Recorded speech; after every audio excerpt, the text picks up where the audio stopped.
One of the things we learn very early on, when we're very young, is what belongs to me. So if I have a toy, if I have a piece of clothing, whatever it is, it belongs, it's mine, right? It's mine. Now when we live in a house with other people, with brothers and sisters, we have to learn how to share. Isn't that the truth? We have to learn how to share. Well, when I was growing up, I had a bit of a problem with that, because I didn't grow up with brothers and sisters. I was an only child. So I had no idea what that meant. I had no idea what it meant to share, because there was nobody to share with.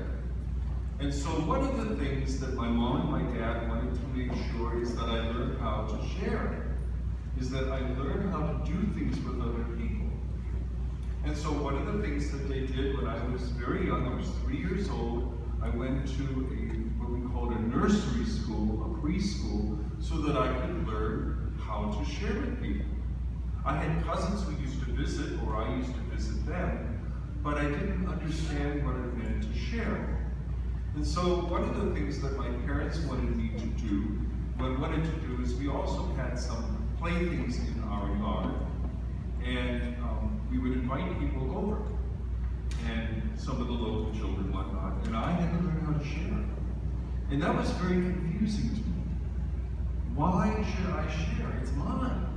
It's mine.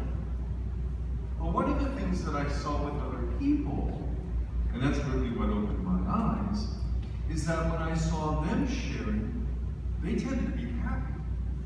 They weren't fearful. So I'm going to fast forward this. Many, many years later, I was visiting some cousins, and I went to their house, and there was a little boy who was an only child. And there was an older boy, his cousin, who had a few younger brothers and sisters. And the younger, the only child, had a bunch of cars, a whole bunch of cars. And not a word was spoken. But the older boy went up and he started playing with the cars. And the younger boy, who was an only child, came and he took those cars and he put them back where he had gotten them. And I looked at this and I said, this is a mirror of me, because I had to learn how to share. But what happens is when we share, what we're hearing about with God isn't stingy. God doesn't say, that's mine, you can't have it. And especially when it came to Moses, what we heard proclaimed to us from the book of Numbers, Moses says, would that the whole of the people could speak God's words, not just these people. Because Moses had been the authority, and it was overwhelming for him. And so God wanted other people to be able to share in this. And Moses wanted this too, because quite frankly, he was getting pretty tired.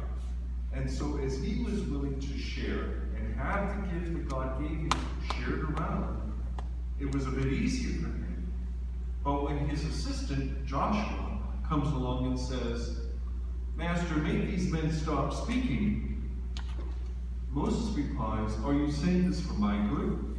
I wish the Lord would give his spirit to all his people and let them all become prophets, that they would all speak his word. God isn't stingy. Moses wasn't stingy. Moses wanted the gifts to be shared. God wants to share the gifts with us. Whatever those gifts are. Whatever those gifts are. In a very similar way, when we become stingy, we hold on. And we become very closed in on ourselves, very suspicious, maybe even hurtful. But when we begin to share with other people, that's when we're really happy. That's when we find ourselves really free. Now, the one thing is, if I'm borrowing something or I'm playing with somebody's things, and somebody's sharing with me, that makes me responsible, doesn't it? I'm responsible. So if you're playing with somebody's toys or playing a game with somebody, and somebody gives you something, that means you're responsible for it. And what happens is when somebody shares something with me, I have to take care of what the person is sharing. If I don't, then the person might say, I can't trust you. But if I'm playing with something and it breaks, what do I need to do? Well, we're not going to remain quiet. Apologize. Apologize. Well, first, I have to tell the person what happened, right? I said, I was playing with this and I broke it. And the person might get upset with me, but then I also apologize. I'm sorry I did this. And the next thing is, I take responsibility for it. And then maybe I need to help replace it. If I can, I try to replace it. So what happens is God is generous. And we're called to be generous also. And if we are receiving gifts, if we're receiving something, we also need to be responsible for what we receive. When these people received the gift of proclaiming God's word in the first reading, they were responsible for what they had received. When Jesus is saying, don't stop this person from expelling the demons in his name, they're also responsible for the gift that they have. Jesus does not want us to be selfish. He wants us to be generous. And he says here, anyone who gives you a cup of water in my name because you belong to me will surely be rewarded. God is generous. And that's what we celebrate.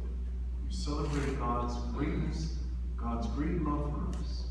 And as God is generous, let us also be generous with one another and with other people too, so that they can know God's love through you and me.